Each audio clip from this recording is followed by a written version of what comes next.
So you have a little entrance.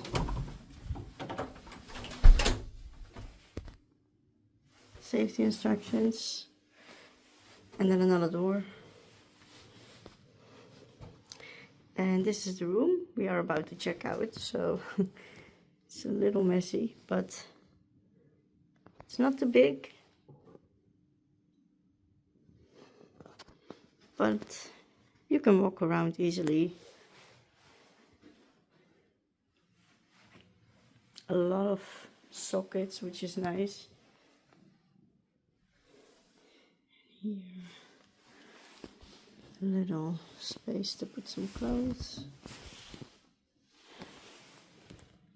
A heater.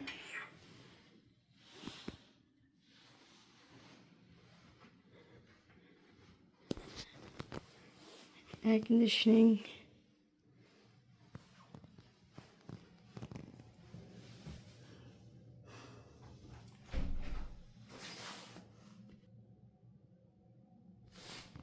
This is the shower with a mirror, hair dryer, toilet, and our view was at the back, which was nice and calm. Quiet rooms, I have to say. So yeah, hope it helps.